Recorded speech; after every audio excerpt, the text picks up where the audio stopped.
fighting for elimination here at the TI qualifiers. Hopes and dreams all lying in the balance as now we're just having like a pre-game huddle, you know, just a scrum. Yeah, I don't think we do this enough in Dota. Like in CS, you always get the lads grouped up and off they go. But in Dota, we don't really have as much. We have camaraderie, but we don't have like that sportsy style camaraderie. It's more just cool, calm, and collected. I remember a team called the Final Tribe, and they used to do like a really big Viking chant before the game, and hands in the middle, and yeah, unfortunately, it didn't work out for them. But that's why I appreciate the effort. Yeah. It's been trying to work.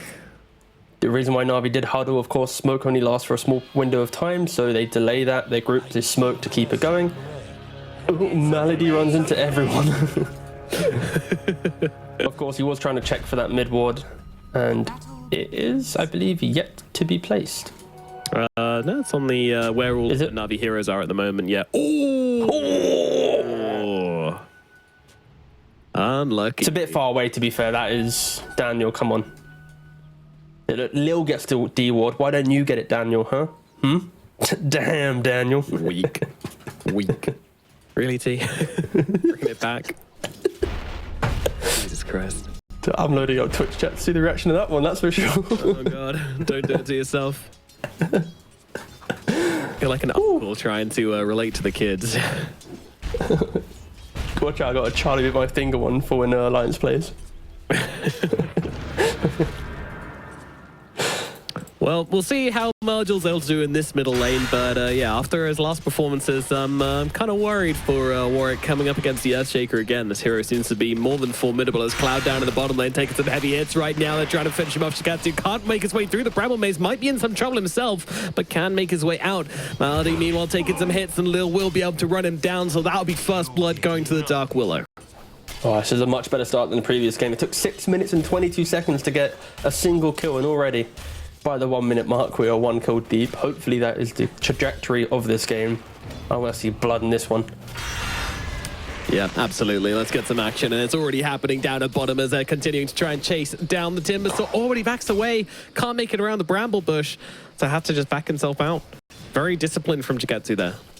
Yeah, but also a really nice bramble from Lil. He just basically placed it in every single section of the tree line, so no matter where the Bloodseeker goes, he's going to get clipped by one of them. And yeah, I'd argue that this bot lane is going to be the key focus of the laning phase. You've got Tide line in one lane, that's just pretty farm heavy. You might get a pick off on a support, and mid, once again, Earthshaker versus Pango. Well, not once again, but at least melee versus Earthshaker. That in itself is just going to be probably a deny heavy lane. I feel like that's what Shaker excels at with this totem. We saw it in that tiny matchup. We're slowly starting to see it as well as he creeps ahead with that 9-4 score to the 7-0 Pango. What a hero, actually. Yeah, it's pretty sick. And again, like, just those small changes to Enchant Totem and Aftershock made this hero so much better in the middle lane. It's so much more forgiving, so much easier to just get some CS and, like, reach the denies. It sounds small, but it makes a huge difference.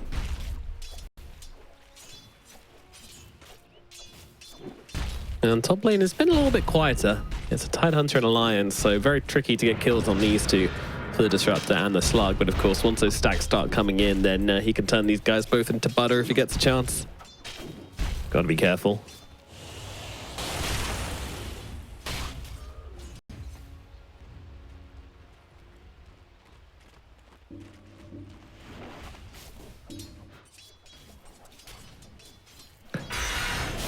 So far, so good. Everybody kind of just trading at the moment. Cloud. Also just fighting with the Bloodseeker over and over again with their supports just piling in the damage from the sidelines. I deny you.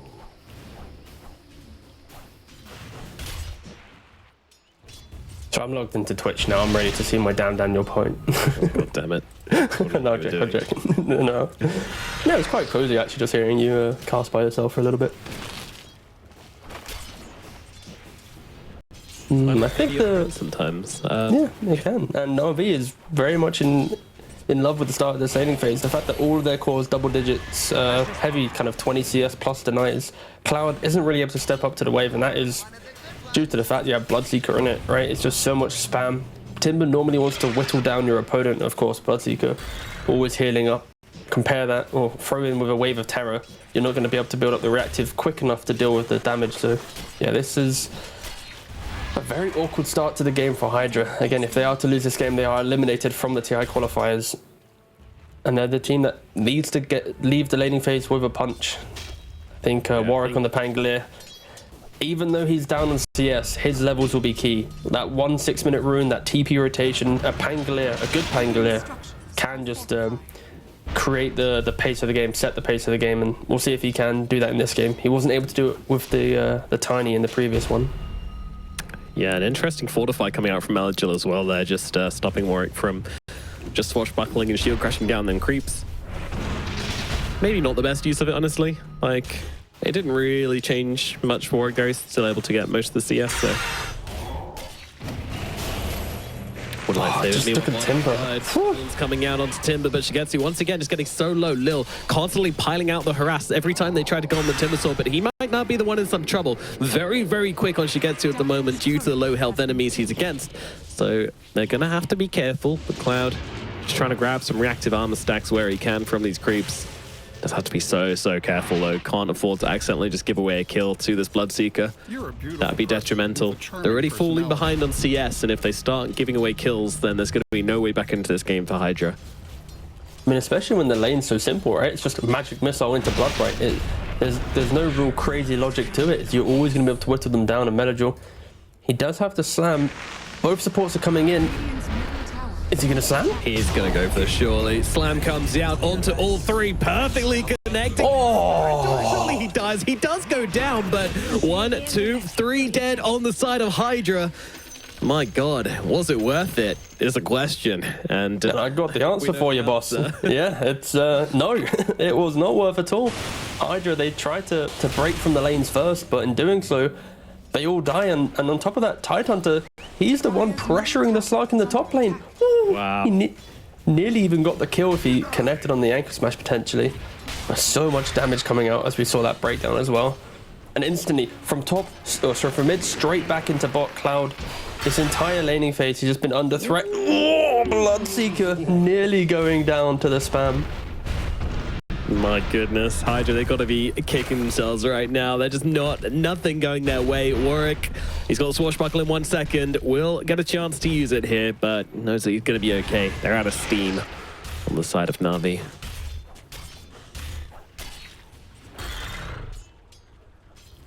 Ooh. Yeah, Twitch chat loved it. Sorry. It's way more important. Yeah. Shut up, Teacup. Yeah, this watermelon might be... He's just got to be careful when Daniel's away. Daniel's back now, so they can actually look to turn aggressive on Takami. But the pulls come out from Happy Durara, so they're able to make something out of the rotations which happened. And Cloud once again doing all right on this Timber Sword now.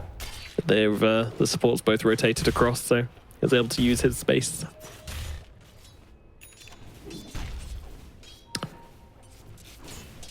Inris rune on Melagil as well, so we'll see if he tries to make a TP rotation with this one. Shoves the wave out, or might just continue rocking it in mid.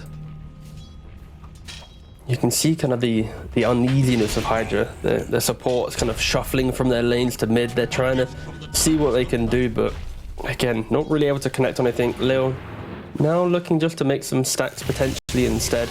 And we have the 8-minute rune contest after this little scuffle happens in the top lane. Yep. Oh, Hex a little early there onto the Slark. That might make it tricky to bring him down, but they'll do it regardless. Now, Auric looking to commit to this fight.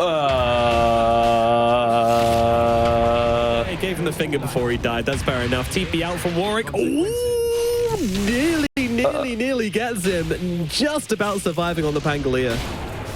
Glimpse out. Happy Durara getting run down by Shigetsu. He's going to grab another one. Oh, yep, there we go. Does finish off the Disruptor. All right, well, the Pangolier gets out, so that's a silver lining for Hydra there.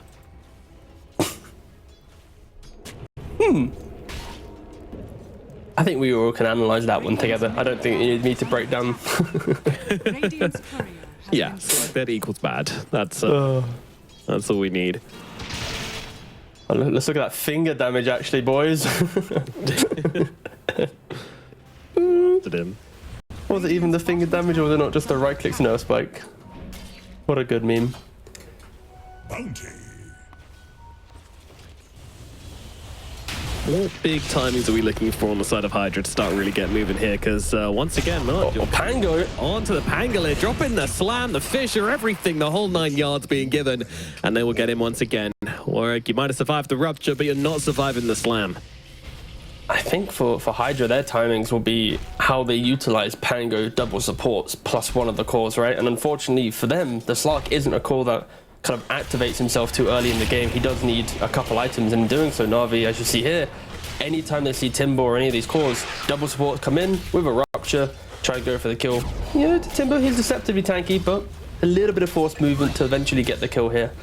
And I think Hydra just getting outpaced, outplayed once again. 4k gold lead going into the 10-minute mark. Not a lot you can do. This, let's say Pango does rotate. What's he going to run into? A rupture and also die? Like, this isn't a simple game for them to play out. Yeah, absolutely not, but now they've got the aggression coming out onto Melodjo. Surely this time they can finish the job. Warwick trying to chase him down, the drag back from the disruptor. You okay, man? Mid-fight there. Do you smell toast? Are you okay? Do you need to yeah, my call your partner? It's hurting real quick. Okay, no, you're good. Yeah, this is what I want to see from Hydra. You know, this scrappy mentality. You throw spells out, you get a kill, keep going, utilize this glimpse, and yeah, they're doing it. Now they just need to keep going. They draw back this 4k lead down to only a 1k lead, only after one good chain of events. Reset, go again. Yep, they found the accelerator pedal, now they just need to put a brick on it.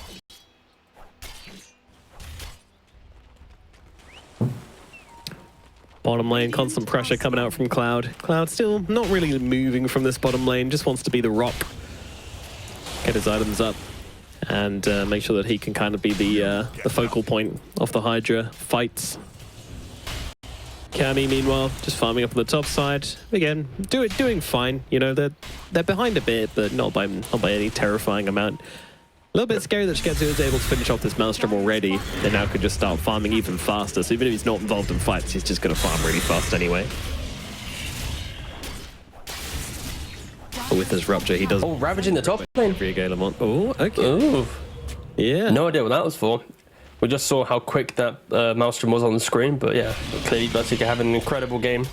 And Malik, he just threw out a ravaging top for not a lot, really. But with the Meteor Hammer, he is slowly whittling down this top tower. And another lane once again. Nice swap. Throwing everything out on him, but the swap is there to get him out of the silence. But Warwick is still upon him, still trying to bring him down. He goes for the TP out before finishing the job. Melodjo survives. Rupture does get used, and the Pangolin just pieces out immediately once again inside the fountain. So, wow. Bro, what a tanky hero. He could survive that. That's crazy. He has Strength Treads, Raindrop, Wand, 1600 HP to his name. Like, he is incredibly tanky. Throwing a, what, 30% damage reduction, sorry, from Never Swap. Like, it's really hard to kill, but fair play Hydra. They are trying to get the game going, and it's not really working out for them. They are losing out on the fact that Tide is taking a top tower. Bloodseeker is just free farming in bot, but at least they're doing the motions that they wanted to do in the first game. And they are now trying with slightly, better success rates in the second game.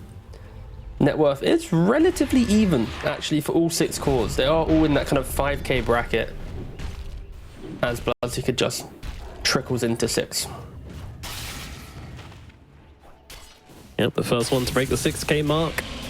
Got the Maelstrom, got the Rupture as well. So, I mean, as we mentioned in the draft, like, there's so many Rupture targets going on right now, and we're seeing that kind of translate into the game where he's just happy. Every time Rupture's on cooldown, he's going to turn up to a fight and just Rupture someone.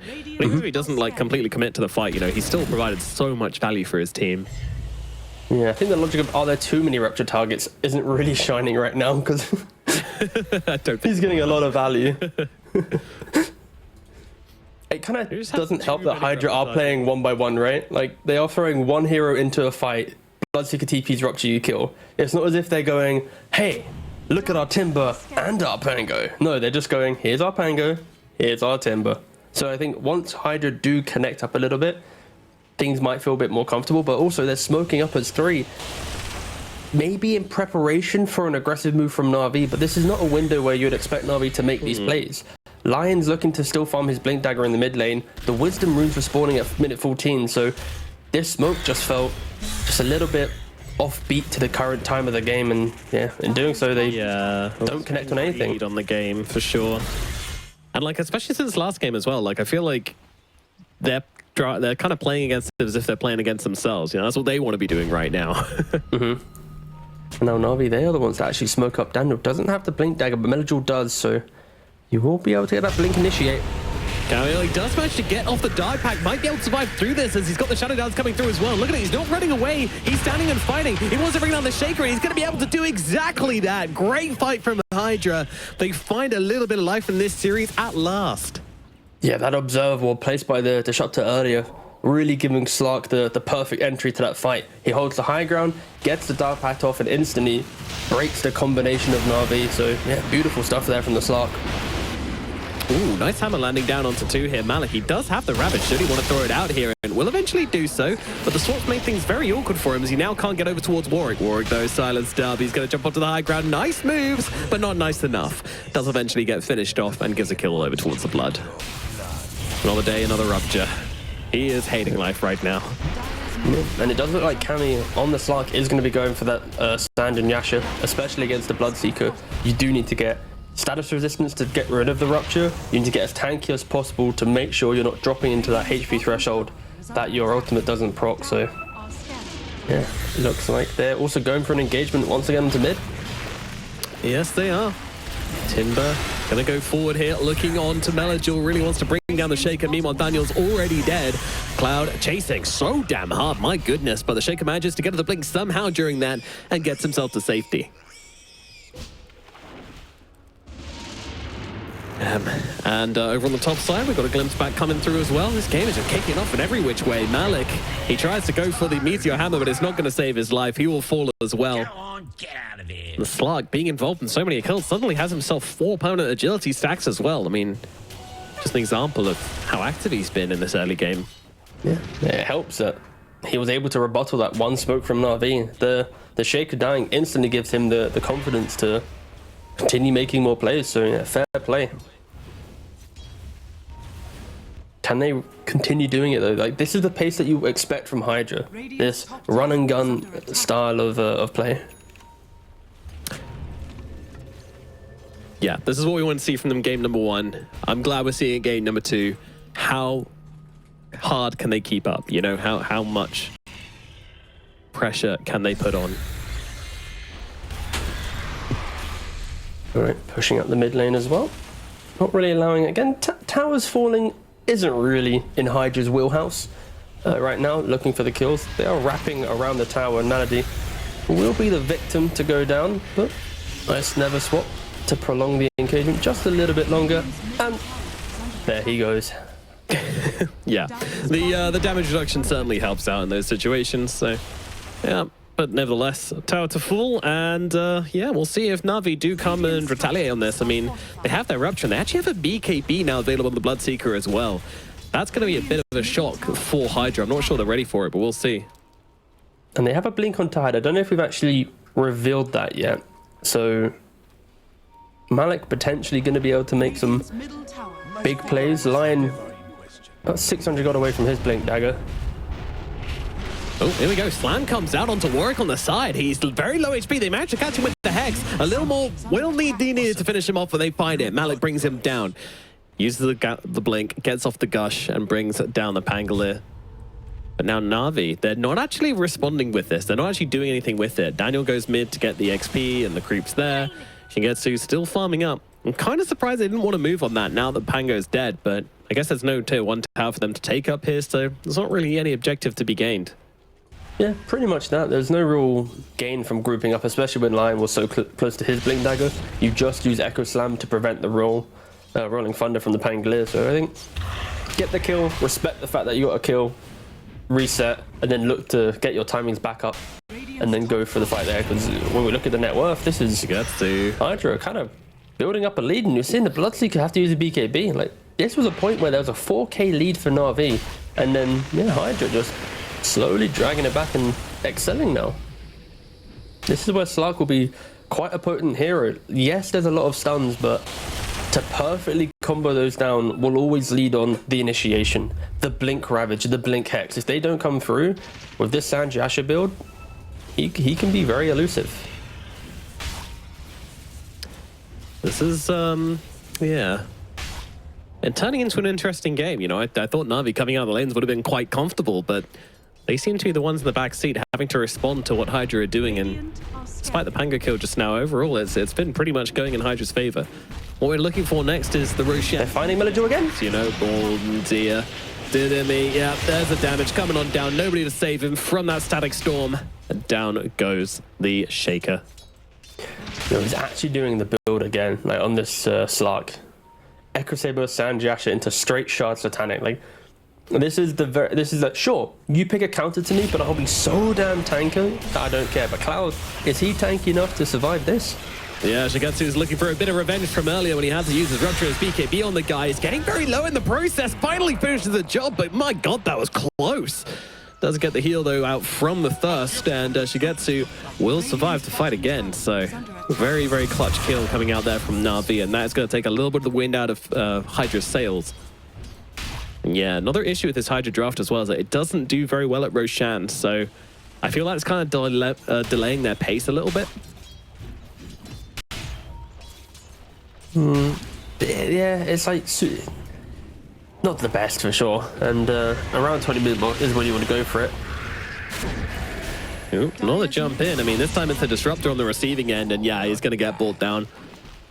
Didn't realize that Navi were extending this hard into the enemy side of the map, but with a BKB off cooldown on the Bloodseeker, with Rupture, the Couriers cooldown as well. Oh, the Couriers arrived at the secret shop. The Timber and Pangolier just micro them, like, run away, get out of here. Pangolier's already way further to the right. Going back to your Roshan point, I think they can do Roshan if they get like one good kill, because they have the Solar Crest on the Dark Willow. So they do have ways to deal with the armor of Roshan to eat through it. But of course, when you're playing into Echo Slam, Ravage, Rupture, like, it's not as simple as just go for it and tank the fight, right? Yeah, yeah. There's very, very nuanced these engagements. I mean, I still do feel like Navi's 5-man is pretty strong, so I guess that's kind of part of it as well.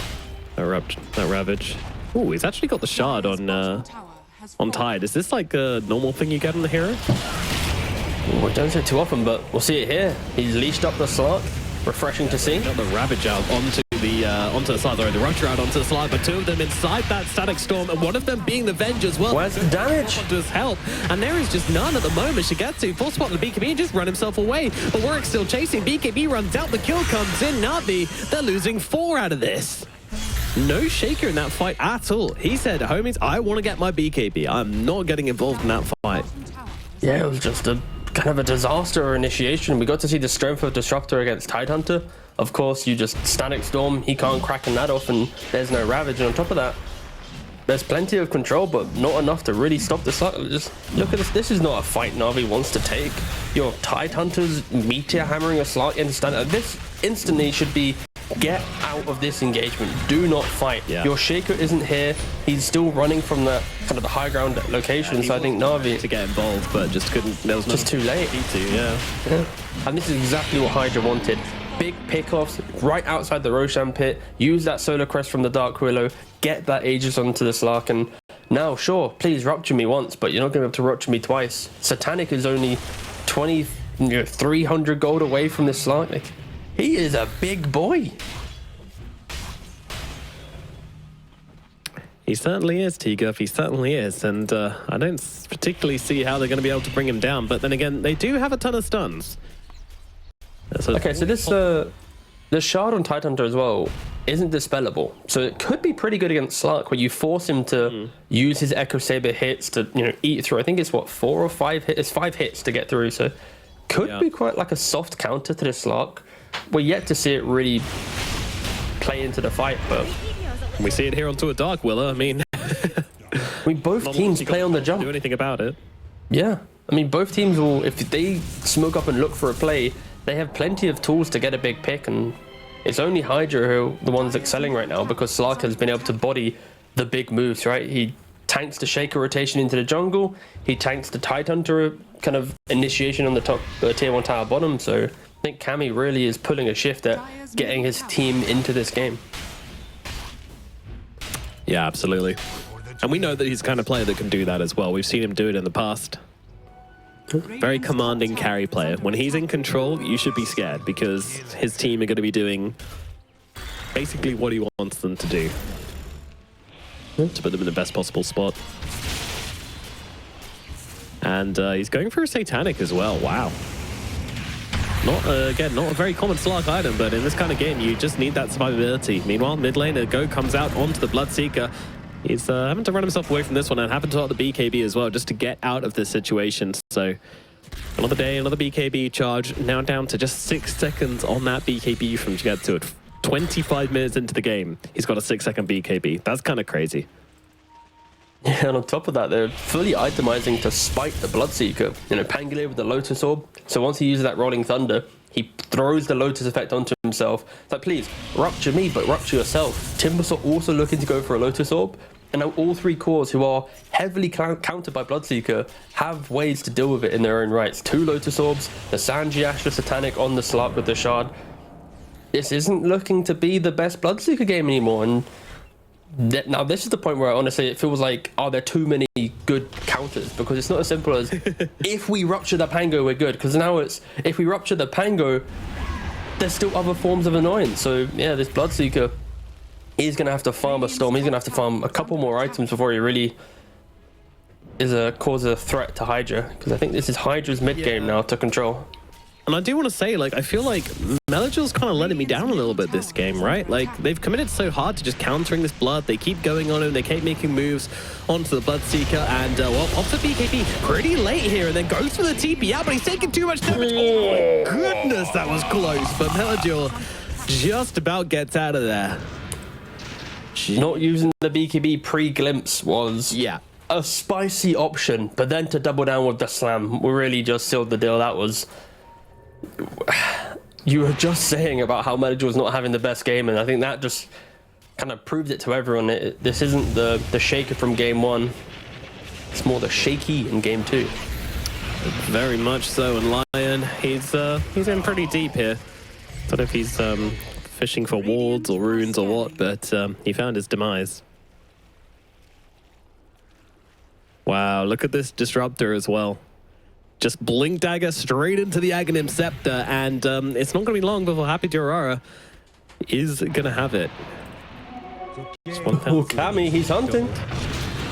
Yeah, Malik's going to be the next target up here in the top lane, and, well, unfortunately, Tidehunter here he once was. Swap comes out, he's got the BKB available in 2 seconds, but if they keep using their BKBs like this, they're never going to get to take a fight. So he does just back himself away, except that Malady is gone, and they're going to move on. Really cool play Malady made though. But yeah, go ahead. So Malady had the gem, and before he swapped, he put the gem on the ground, swapped the Tide, and then told the Tide, pick up my gem. So then Tidehunter was able to keep the Radiant gem alive. Pretty cool stuff. Nice little handover. You love to see it. All right, are these BKBs ever going to be on time? Like... or used.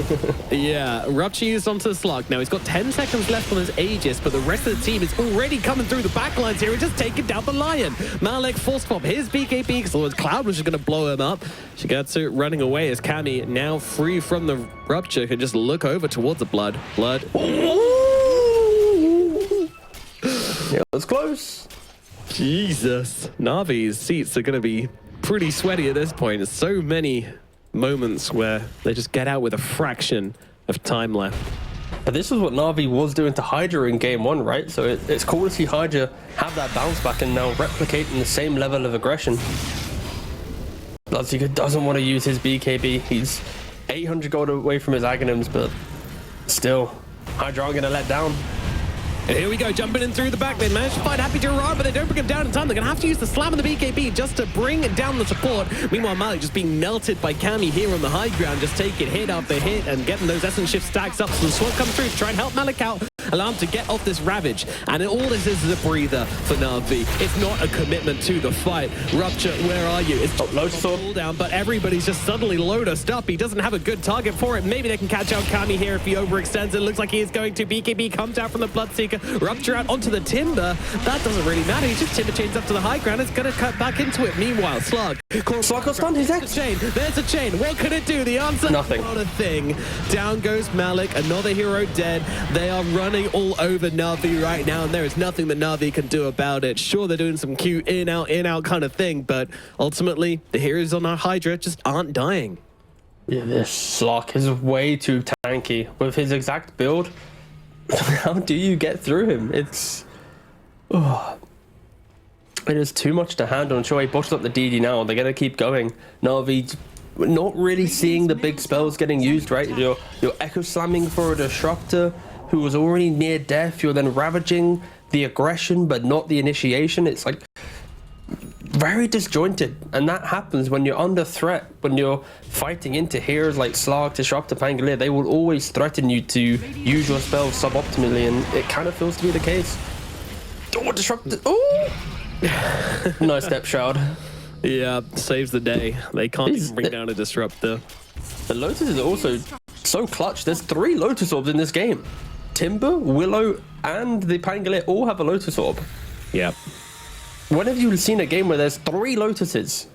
To be fair though, into Lion, Venge, and a Rupture, it's pretty good. There are a lot of single target spam to be done, but to buy 3 of them, Hydra wants to get out of this game. They want to go to a game 3. They want to win it, you know, before it even hits the late game.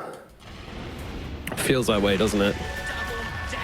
The pacing is certainly there, and the Tide, he comes forwards to try and defend from this. Going to have to pop the BKB if he wants any chance of getting out. There comes a stun through onto the Slug, but it does put the line in an awkward situation. Whoa, ulti use from Happy Jirara here. I mean, that's just going to be wasted. Sure, okay, they'll kill off the line with it. It's a DD Slug. Oh, yeah. Nurgle. Oh, no, this is so awkward for him. His Fisher does now run out, and he can escape. Meanwhile, Slug on the backline's just trying to get on top of the Bloodseeker.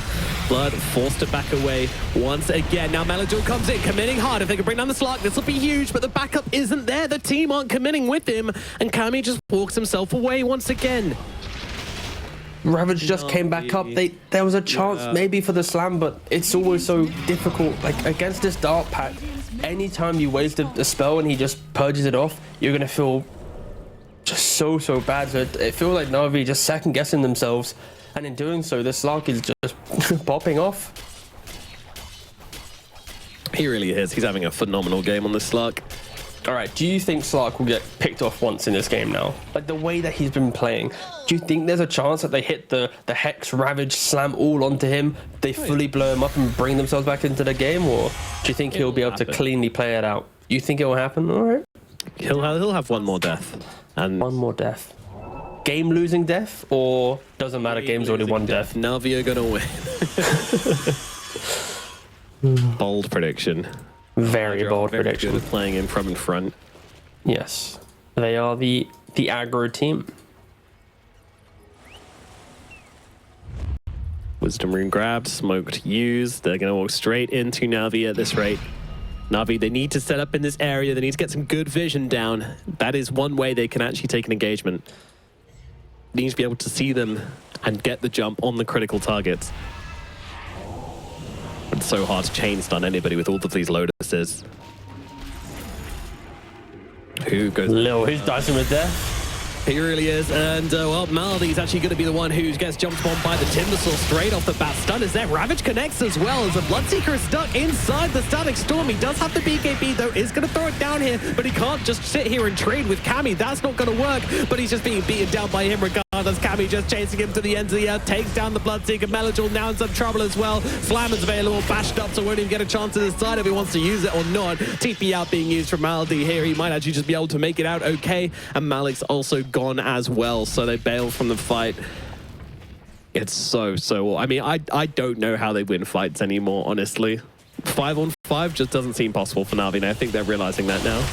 Yeah, they have too much team fight, too much control, but no damage. Like, if this was a Dawnbreaker instead of the Tide, you're seeing like the big physical Deso right clicks, that X factor in the fights, but with just a Tide Hunter, he throws out a Ravage, He's putting some dead in the water anchor on some heroes, and that's about it.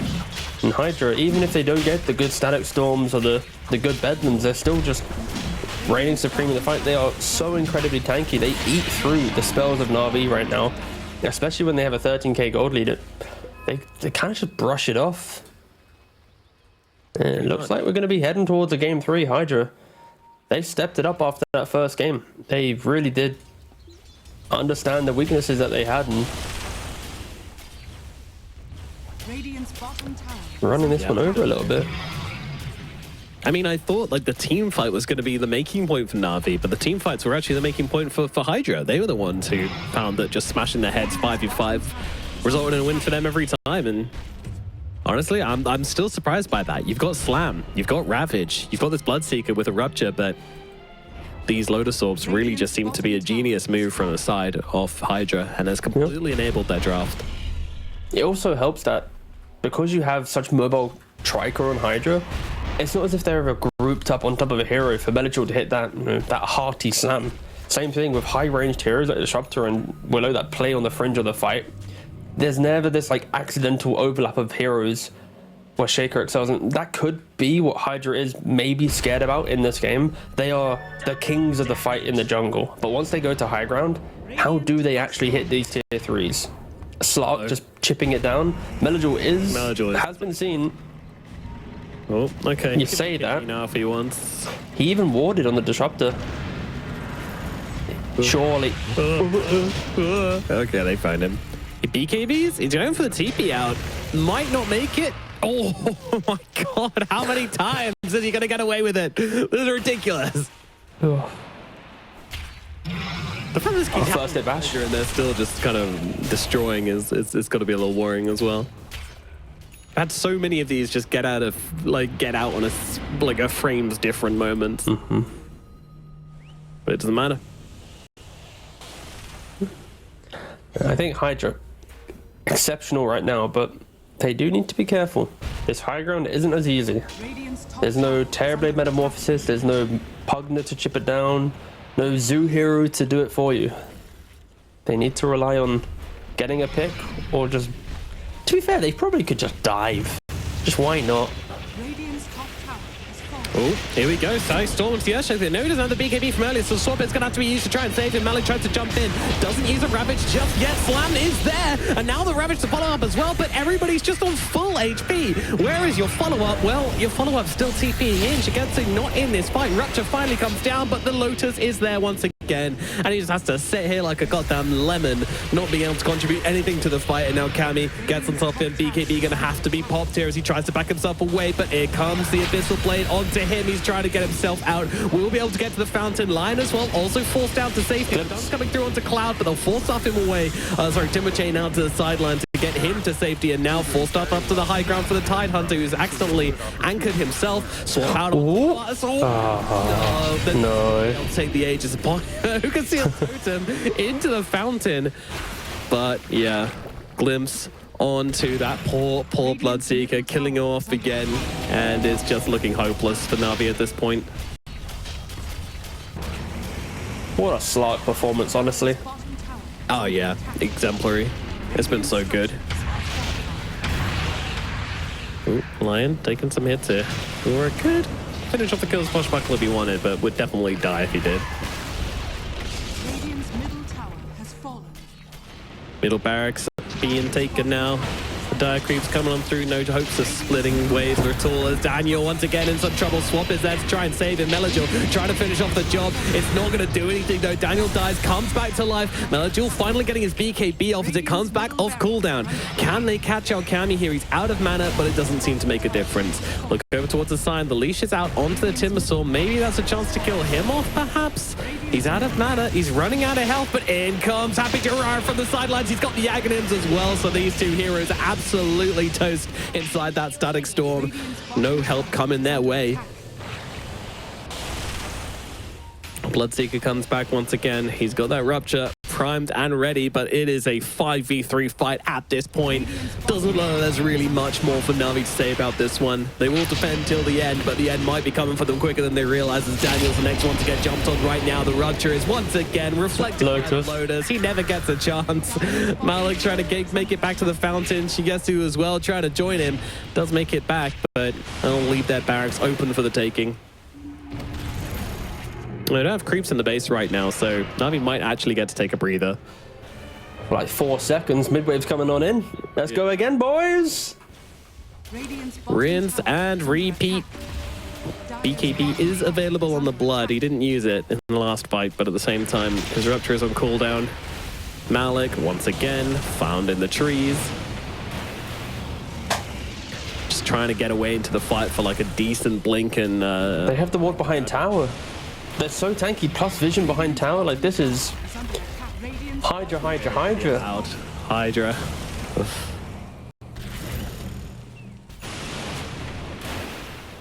Maldi finally realizing what's going on here. The static storm! Oh, only really getting the one, but it's the big one. Swap is there, though, and they'll be able to get him out with it. And now in comes the Abyssal Blade onto Maldi. Maldi will fall as Cammy just getting up so many stacks. I mean, the Bloodseeker trying to fight him, but it's just like a fly attacking a gorilla. Shigetsu doesn't stand a chance. Another day, another Rupture onto himself, as he has to sit now in the fountain watching Cammy take his barracks. Melduel finds a jump through the backlines, has managed to take down both these supports, but when it comes to the cause, he's not going to be so lucky to be able to get these kills. Jump away, but Cammy is chasing. How many stacks does this man have at the moment? Way too many is the answer, but maybe he could be in some trouble here. The stuns are coming. There's no Lotuses. They're trying to bring him down. He's very... They got him! There, they do get the slug. But is this the beginning of a comeback? I mean, that is a stretch, but either way, they're going to keep going on to Warwick here as well. Melduel comes flying in from the sidelines here, and somehow the Earthshaker picks up an ultra kill in this engagement. I will have to, I'm so sorry, Noma, but you potentially just cast the most pointless fight of your life. So much fighting, so much killing, but Hydra, they weren't really progressing, were they? They were looking for the kills, they were looking to break the backs of Na'Vi, but they just weren't taking the buildings. They just kept going, and Melduel, only with 4,800 damage to his name, is able to get out an ultra kill. And I'm not saying it's a comeback in any way, but to finally kill off the Slark, that's got to feel good. And for Hydra, just focus up, boys. You're in a game too. You got the lead. You don't need to just keep barreling down on your opponents. There's a point where you can just, you know, get a range rack, secure yourself a little bit, get the melee racks. But instead, no, they go for a very long, drawn-out fight. And fair play, it was fun to see. If they are to lose this game, which I would be skeptical if they are, that will be the point where we'll be referencing how Na'Vi was able to keep themselves in it. This Bloodseeker, he's ruptured himself more times now than his opponent. That is technically mathematically impossible because, of course, you share the rupture, but still, it feels like he's perma-ruptured in this fight. The triple Lotus is fully removing the carry of Na'Vi, the counter to Hydra. So, can Na'Vi do it? Maybe. There's now more of a chance than there was about 5 minutes ago, but... What's the swing set? Okay, that is a pretty... It went from a 97% win rate to Hydra to 92%. It's like one more of those fights and we can start talking. Yeah. Yeah, we're one fight away maybe, but I would be very surprised if Hydra was to act in the same way if they went for the scuffle. Yeah, let's look at the buyback situation as well. There is actually a buyback on Bloodseeker. Like, Hydra aren't holding for buybacks. Port of call for Hydra though, like that's what they're going to be looking at. And like it is, they're going to take it uncontested, and once again they'll have to get through 2 Slarks, not just 1. They win every fight in the open territory, but buybacks are favoring Na'Vi because the economy of Hydra is invested into items, not for the buyback. All 3 cores don't have the gold for it, compared to Tide and Bloodseeker having it. So this is why you see Na'Vi leaving the base. They've got a little bit of confidence to get out there. If they can find the blink initiation, then maybe. That's been the story of the game. They've failed every time. It's all about this Disruptor. It's all about this Willow. Can you find those supports on the backlines? Because if you can, the chance of actually taking a fight does rise a bit. But if you get a good grab with Happy Durara here, then things are going to look desperate very, very quickly. But they've managed to make the full wraparound here. Happy Durara could be found in the trees if they've got the vision upon him. They try to smoke up again. They realize that they're in the trees. They know where they are. Blink out from Happy Durara, though. He manages to get himself to a safe position. BKB comes out early from Melangel to make sure he doesn't get silenced up during this, but now he has to back himself away. And the team, they're not ready to follow up from this. In fact, they might just want to leave. They haven't found the initiation they're looking for. Smoke up again from the side of Navi. They're not willing to call it quits just yet. They want to fight for this Roshan. They want to fight for this Aegis. They decided they're making their stand here. Slark the one coming forward with the sentry. Interesting. Navi smoked wrapping around again. The same smoke that broke Hydra in game 1. They're trying to replicate it again. Oh, I managed to find someone here. Daniel, he's been caught out in the sidelines, unfortunately left behind by the rest of his team, and Static Storm on the backline. Yeah, not really getting the target they want. I mean, they will glimpse Margil back into it. Hex comes out onto now the Vengeful Spirit. Already used the swap, so not the best target, but nevertheless, they will bring him down, and with both supports dead, surely there's no fighting anymore. Shigetsu just trying to get the supports on the backlines. Margil coming in for the big slam as well. Can they finish them off? The Ravage to follow up as well. It's good damage. It's good damage. It might be enough to bring down the Pangolin. It certainly is, but Kami, he's still fighting hard into the middle of this. The Slark trying to take down the Bloodseeker, and I think he's going to be able to do so. They're running out of resources on the side of Navi, and they will have to back themselves away. Malik TPing out through the shots. Oh, but he gets glimpsed back and will be dragged back into the middle of everybody.